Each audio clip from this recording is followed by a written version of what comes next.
জন হত্যাকাণ্ড এবং লাশ পুড়িয়ে ফেলার যে মামলা, এই মামলায় আমি মোহাম্মদ আবুল হাসান, আমার সাথে আমার বন্ধু ব্যারিস্টার সিফাত মাহমুদ এবং অ্যাডভোকেট নিজামুদ্দিন সহ আসামি ব্যারিস্টার আজমান, আমরা সবাই পুলিশকে প্রতিনিধিত্ব করেছি এবং আজকে যে রায় দিয়েছে আমরা ভীষণভাবে সংক্ষুব্ধ। আমি 10 নং আসামি এসআই আব্দুল মালেক এবং কনস্টেবল মুকুল চুকদারের পক্ষে প্রতিনিধিত্ব করেছি। মাননীয় ট্রাইব্যুনালে প্রসিকিউশন পক্ষ 24 জন সাক্ষীকে, আয়সহ 24 জন সাক্ষীকে উপস্থাপন করেছে। কোনো সাক্ষী বলতে পারে নাই এবং আমি স্পষ্টভাবে আয়ো সাহেবকে জিজ্ঞাসা করেছিলাম যে আপনি এসআই আব্দুল মালেককে কোনো ভিডিওতে অডিওতে দেখেছেন কিনা বা তার কোনো শব্দ শুনেছেন কিনা। তিনি অস্বীকার করেছেন এবং স্বীকার করেছেন যে তিনি দেখেন নাই, তিনি এসআই আব্দুল মালেককে দেখেননি। এবং মুকুল চুকদার, সে টিয়া কালারের একটি টি শার্ট পরিহিত ছিল এবং যে লাশটি তোলে সে হালকা আকাশি রঙের পুলিশের ভেস্ট পরা এবং তার পায়ে বুট জুতা ছিল। এটা একটা গ্লেয়ারিং কন্ট্রাডিকশন, এটা প্রতিবাদ হয়েছে।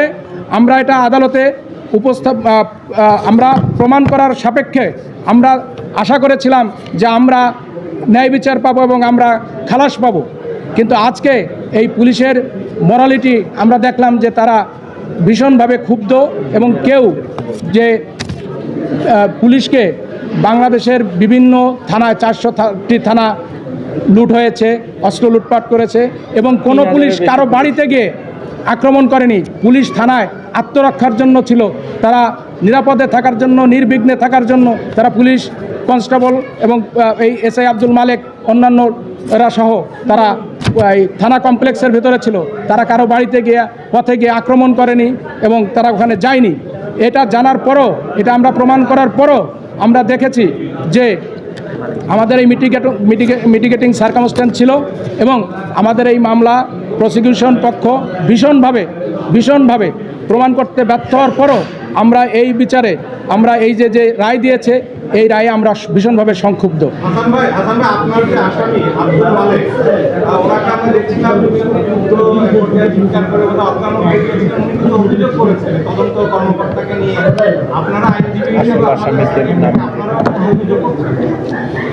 আমরা বলবো আমাদের অভিযোগ আমাদের না, আমার মক্কেলের অভিযোগে আমাদেরকে বলতে হচ্ছে যে সে যেটা বলেছে যে কে লাশ, কে কাঠ ছুঁড়ে মারলো, কে আগুন দিল, এগুলো তদন্তকারী কর্মকর্তার দায় ছিল এবং দায়িত্ব ছিল।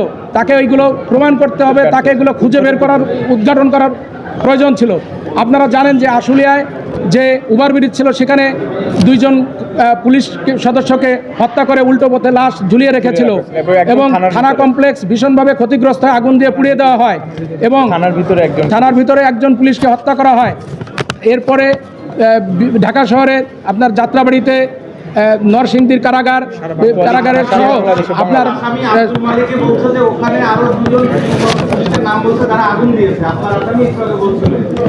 এটা সে নিজে না, সে ভিডিওতে দেখা গেছে যে তাদেরকে সেই তদন্তকারী কর্মকর্তা আনতে পারেনি।